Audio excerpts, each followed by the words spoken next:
biso na âge abotami na 49 donc akofi na âge ya 60 vraiment eza âge moko vraiment tozalaki nanu koprojet mingi mais que voulez-vous aza mosali na nzambe mokao na nzambe nde rebokisami on peut pas faire autrement parce que biso bana na ye tozalaki kobondela wana azalaki mama na kondima oyo nzambe azalaki koutilize puissamment na bamiracle na bacampagne même la vie ou en dehors de la campagne, ça m'a utilisé puissamment. Vraiment, de comprendre que c'est la volonté de Dieu, on ne peut pas marcher à la contre de la volonté de Dieu. Pour essayer comme les amants, c'est son pas. On sait plus faire. Mais donc, il y a quelques témoignages là. Moi, le maman, c'est là pour et puis le maman, c'est là pour détester. Maman, ce qu'on l'a dit, matin, on a eu mingi, azalai côté les mains, mingi masou. Azala pour prêcher plus sur la sanctification. Donc, on ressentir vraiment qu'il y a écouté les Ménamassou sur la vie spirituelle, il y a l'église fait pas contre Zambé Malam. Et sur le plan administratif, au niveau de l'église fait pas contre Zambé Malam, maman a téléméla qui durant son mandat, 12 ans, il y a ça, il a monté cette église fait pas contre Zambé Malam, 3 chantiers. Donc, Azala écouté les Mélaming évangélisation. L'église fait pas contre Zambé Malam, c'est une église évangélique. Et puis maman Koufina Bible dans ma boucle. Donc à Sali, ma campagne, dit à 2 mois de sa mort, on est au célébrer qui manifestation il y a 50 ans. Maman Nengazana, chaque année, elle tenait pas moins de 2 campagnes d'évangélisation à plein dans la province de Kinshasa. Évangélisation, il y a mis balais à la qui social. Nous en tant que pasteur, maman Zaoul, pasteur tous à la malam. Nayebi lisusu ayambi biso un certain 4 janvier il y a cela 2 ans abinalingi nzambe apambola bino bapasteur bosomba mapango bosomba mituka biloba na ye mpe réellement komonaki bapasteur mingi bapambolami na mituka bapambolami na bandako parce que aza olinga le social ya bapasteur ezala malamu et puis ya misato ezalaki likambo ya développement maman alingaki développement c'est-à-dire azalaki koencourager pasteur nyonso bisika ozali la première des choses soki paroisse ezali locataire somba mabele soki bosomi mabele ntonga soki mpe bosi botongi alobi ndako ya nzambe ekozala salite lokola kikuku te nazokanisa ndenge azala koloba c'est-à-dire faut kobongisa yango pasteur ezali biro na yo bisika osalelaka nzambe esengeli ezala propre. Voici le 3 chantiers au maman Télémaï pendant 12 ans et puis on a voyé que à réussir mission 3 chantiers on a vraiment salami l'église fait pas contre Zambé Malam dès na joué bisayo papa il dit natiki biso essayé c'est là 20 ans mais maman ndenge keya ba paroisse formé belé ba province formé belé ba école ba hôpitaux vraiment fait pas contre Zambé Malam ça les a en avant.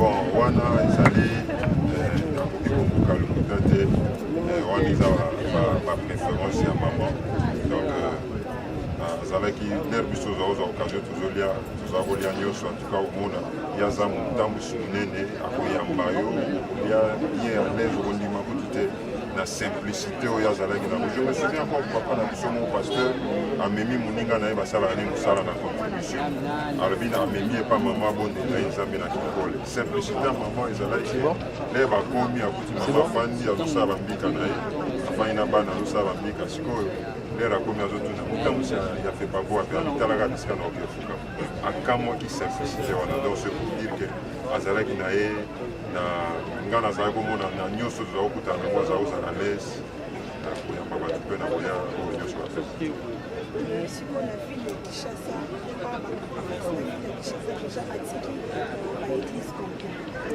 Na ville à Kinshasa, si j'ai une combien en dehors, il y a plateau de Bateke, c'est-à-dire Olongoli Bibwa, Kiko, les Maluku, Kinshasa centre. Donc Kinshasa, nous avons fait 4 communes Olongoli, Sele. Namalu, Sele, Namalu, Olongoli, nous avons au moins 320 paroisses dans le centre-ville à Kinshasa. Et puis, l'église fait pas contre Zambé Malam. Déjà, le col à ça, là, qui est déjà le col. Parce que tout le temps, on a 11 provinces, mais comme il a 26 provinces, mais l'église fait pas contre Zambé Malam, on a 41 provinces évangéliques. Depuis longtemps, depuis Papa Nabiso a dit Nabala, nous avons 41 provinces évangéliques. Et puis, nous avons une représentation en Afrique. Au monde, il y a un Mobali. Il y a moi aussi, Aza, pasteur Nabiso révérend Nissé, Ipama. Il y a Zali, pasteur Nabiso Namboka à Londres. Donc, Fepako, c'est partout dans le monde. Maman, à Botibana, na Mokili Moyengo, tu as maman à Mokili Mobimba. Donc nous sommes partout. Oui, merci beaucoup, Papa Nangai. Toujours les pas pasteur. Bonjour, pasteur. Bonjour. Bonne santé, papa. Bonne santé. Comment vous allez? Santé, Zamalam. Santé, Zamalam. Pour ne liwa maman au banini par rapport à Tiki Bisso et puis Naibika et Zakamoko trop douloureux makasi au banini. Pour na liwa ya maman arrivé ya message à maman ezalaki kake et puis to kanisa kango ezalaki ba joke. Je me suis demandé na 12h30 dans un message maman n'est plus na comment na ndimaki angote. J'avais une hésitation na benga ki batamus na kisasa na tuni réellement maman a azate atiki biso tozwaki yango na pasi na kotungisama ata tomzalaki na doute ntango toyei confirmer que réellement maman n'est plus ezalaki très choquant. Moi mutuna mokeza que est-ce que maman après liwa ya papa azalaki pe à mesure ya kosala ba miracle au papa azalaki kosala? Je pense que maman, même de vivant de son mari qui est l'apôtre Heidi Nabala, que son âme repose en paix. Maman Zalaki déjà ouvert en 4 nations à Kolnatoma. Aebaki ko sala ensemble yo. Pour être aebaki secret ensemble Zalaki nanda konaye. Secret ensemble Zalaki 4 na makolonaye. Alors Zalaki capable ya ko sala tout. C'est sauf compensation ya pouvoir wana. Tango leader Zalaki et singelaki moment mon Covid et s'éclenché pour enfin que Zalaki 4 naye et s'exploser. Mais en soi, il avait quelque chose en elle depuis le temps de vivant de son mari. Mon indétine salbiso passi kotungi sama tozo monati lelo est-ce que tozo rêver c'est une réalité et enfin c'est une réalité et surtout pour moi pour ma maman non seulement maman pasteur non seulement maman Motams mais pour moi c'est une bonne conseillère. Oui, merci beaucoup. Voilà, chers internautes, à tout le monde, Ebembe, et yango ezobima, corps yango ezobima.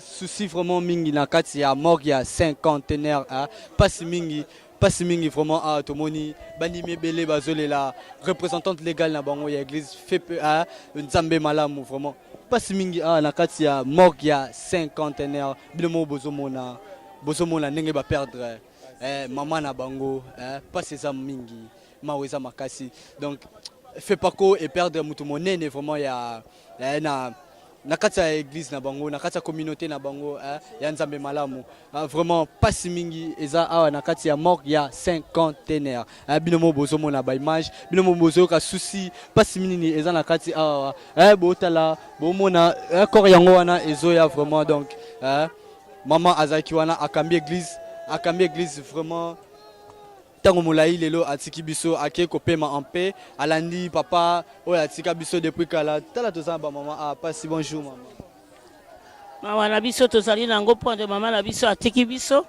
oyo azalaki mokambi na kati na fepa mobima ti na poto ti bisika nyonso fepa ko ezali atiki biso na mawa nyonso tozali na liloba koloba te tika mokano na nzambe esalemi tokotia temenana tika te maman na biso azali mama moka mama na biso atiki biso yango wana tozali koyoka mawa tozali kolela moto alolenge wana wapi oyo koyeba kosunga ebele alombo totala ndenge bazolela tala bana mike bazolela bamikolo bazolela bamama bazolela moyen ya koloba pasi eza ebele moyen ya koloba mpe eza te moyen ya kosala eza te tala moto moko bazolela ye koleka moto moko bato basali kokamwa bazali koloba ete oyo aza nani oyo abimi aza mokonzi ya wapi nzokani azali mama ya pepa konzambe malamu. Merci maman vraiment tokomi vraiment na suka ya émission na biso tokende bakolela maman na stade Tata Raphaël 20 mai na biso place baolela mama wana bakokunda ye na lupangu na ye moko na kinkole kuna na lupangu na ye na lupangu na ye. D'accord, donc baolela maman bakunda maman na kinkole. Quant à moi, je vous dis déjà au revoir. On se retrouve juste après. Je salue toute l'équipe de EHP Media. Donc il y a même pas moyen de parler fort parce que tout ça na mawamingi donc big dédicace à Amour Mamba, à Lenny Bidens, et à Franck Mamba, à tout le monde. Derrière la caméra, il y avait Dédé Miongo, Tata Mandefoué, je salue toute l'équipe de EHP Media. Je vois Maman Géa, je vois Papa Edo, je vois tout le monde. Hein. Big up à vous, le cordon et Kibumba. Quant à moi, je vous dis au revoir et on se retrouve à la prochaine. Bye bye.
yoka bakate oloseka papa po aza na bandeko kelela mama mbipakeli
totikili mota bakimali nsima na maboko na yo mokonzi nsima nabu obele yo nzambe na bomoi mosusu akoki te ekolo bebele ndoko tobongisa ekine ekokitaka litema o nzambe na bomoi tozali kolika bisikoyo na maboko na yo ntango nyonso kolisika